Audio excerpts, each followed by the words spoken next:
Il-Partit Nazzjonalista jippreżenta viżjoni fid-distribuzzjoni tal-elettriku li twassal sal-2050.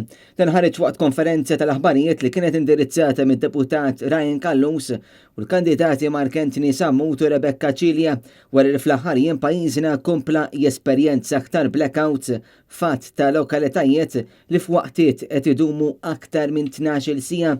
Ryan Kallus qal il-Gvern għandu jikkumpensa l dawk mill-quta mill-qtuħ tad-dawl u fakkar fil-viżjoni tal-Partit Nazzjonalista għal dan is-settur. Fi frar li għadda, flimkien mal-kap tal-Oppożizzjoni Dr. Bernard Grech, ħejjejna pjan ta' enerġija għal 20 sena li ġejjin.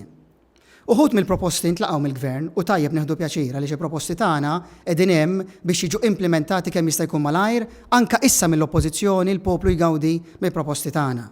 Però il-proposti li jittrattaw l-upgrade, it-tisħiħ, l-investiment bis-serjetà fis-sistema ta' distribuzzjoni semmejnieh lura fi frar li għadda dakinhar ma tawx kasna, ħasbu illi qegħdin nitkellmu fl-arja. L-Oppożizzjoni Nazzjonalista mexxija minn Bernard Grech qiegħda titlob u fin-nuqqas li ma jagħmilx Gvern Laburista jagħmilha Gvern Nazzjonalista illi kull min għadda minn din it-tbatija f'dawn il-ġimgħat għandu jingħata kumpens. Ryan Kallus saħaq li din il-kwistjoni seħħet meta t-turiżmu f'pajjiżna mhuwiex fl-aqwa tiegħu minħabba l-imxija tal-pandemija.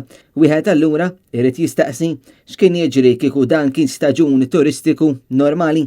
Il-Gvern nesa kompletament l-investiment fis-sistema ta' distribuzzjoni. Tant il-Gvern Laburista kien infissat fl-elettrogas għax minn hemmhekk kien hemm miċċejċa għal korruzzjoni illi l-iktar ħaġa mbagħad importanti hija kif twassal l-enerġija mill-power station minn Dellimara għal is-switches fid-djar tagħna.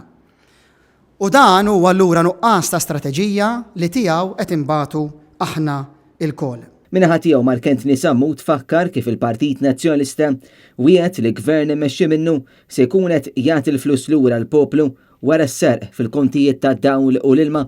Tajjeb li nfakru illi il-Partit Nazzjonalista bil-tab tiegħu Bernard Grech wieħed li gvern immexxi minnu ikun qiegħed mhux biss jirranġa din is-sistema ta' kontijiet imma jagħti l-flus lura lil dawk kollha illi nsterqu minnha. Il-kandidata Rebecca Cilja ringrazzjat lil ħaddiema tal-Enemolta li qed jagħmlu sforzi kbar f'dan il-perjodu u fl-istess waqt enfasizzat li l-Partit Nazzjonalista se jkun qed joffri kwalità ta' ħajja aħjar. Din mhix kwalità tal-ħajja jistoqilhom il-Maltin u l-Awċin.